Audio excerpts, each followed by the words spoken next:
Well, hello everybody. Pastor Randy here. Great to be with you, making it simple as we're continuing now in our brand new study, The Beauty of Simple. Of course, it ties into the whole entire purpose of this teaching ministry, of this channel, whatever you want to call it, because as time has gone by, it has become so important to me that we make the things of God understandable.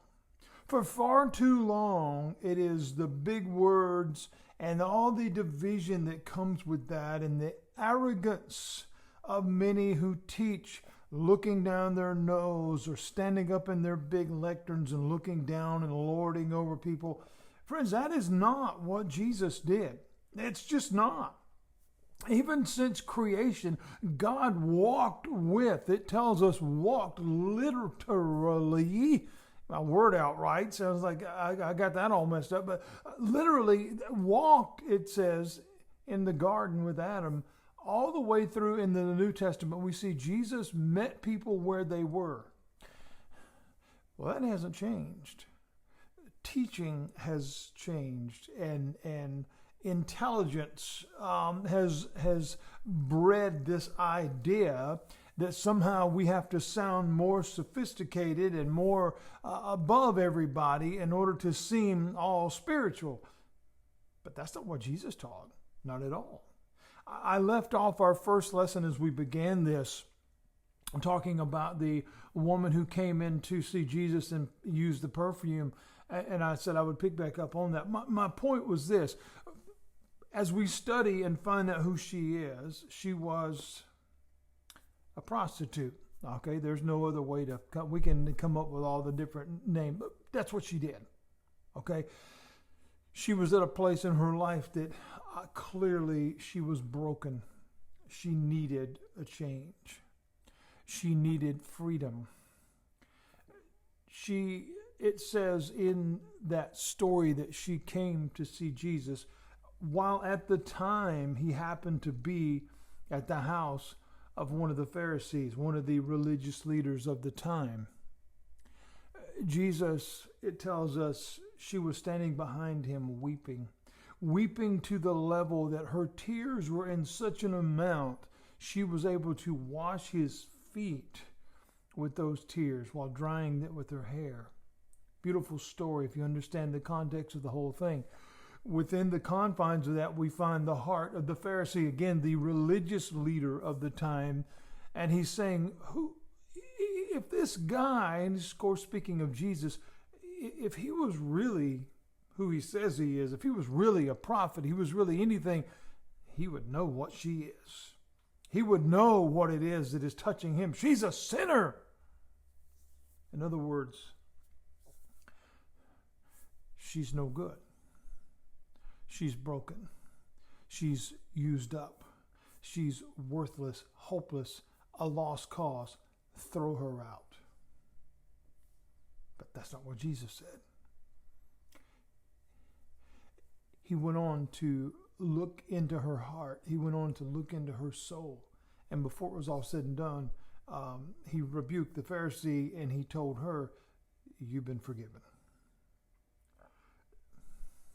I said in our last lesson that the emphasis on understanding and simplicity in our communication, and in particular in the teachings of Christ, makes us feel understood and appreciated.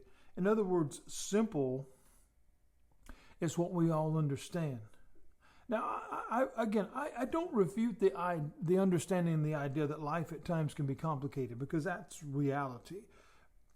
But here's the question. Does it have to be? Should we find ways to add to things to make them more complicated, or should we find ways to make them more understandable? I absolutely now, through all these years of teaching, am convinced that being relatable opens doors.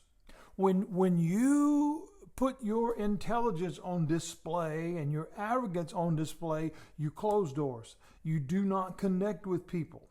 But when you are real, and see, one of the things that I have learned over the years of ministry, real is what works.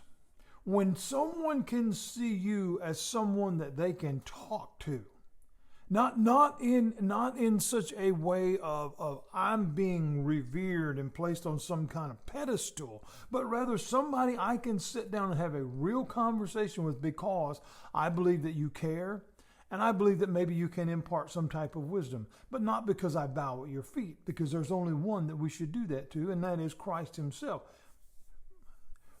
When we are relatable, more things get done.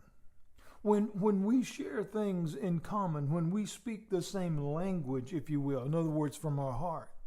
I was just recently having a conversation with people that we do not speak the same language. Literally. I got it right that time. But they knew what I was saying.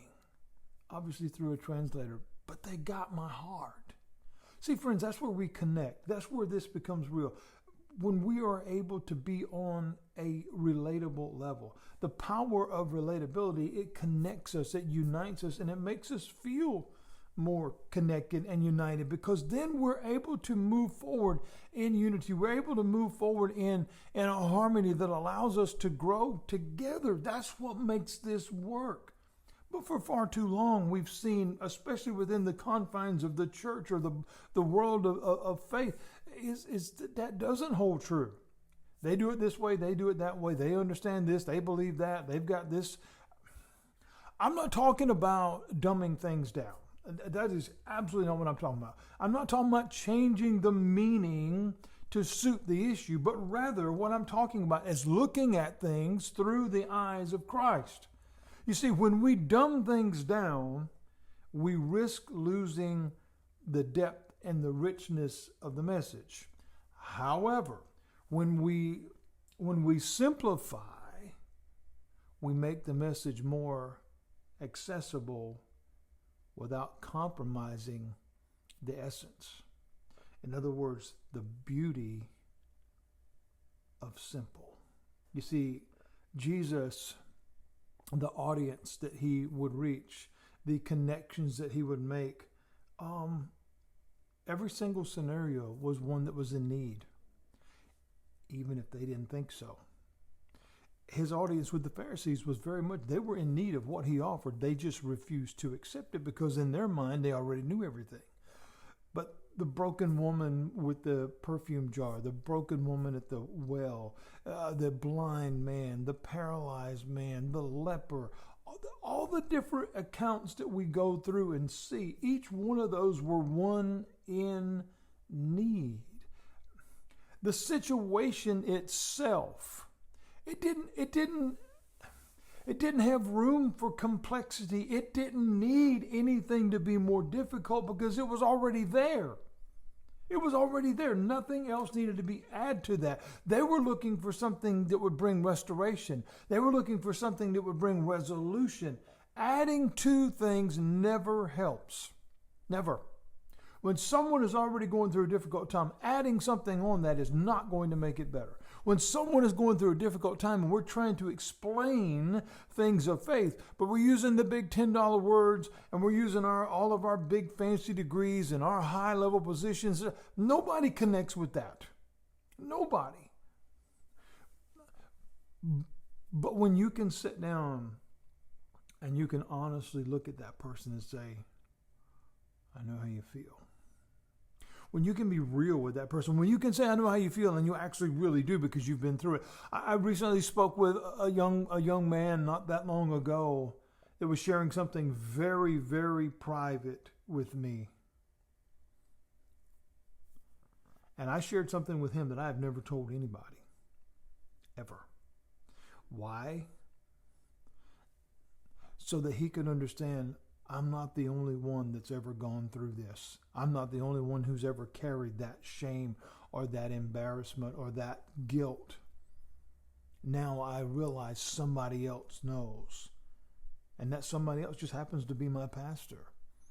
That somebody else just happens to be somebody who is real and believes in being real, rather than pointing a condemning finger, rather than damning me, shaming me, kicking me out of the office. See, friends, whether it's intentional or not, oftentimes in this life we always find ways to make things more challenging and more difficult. The bottom line is, we don't have to. The reality is, we need to find ways to connect rather than remain separate.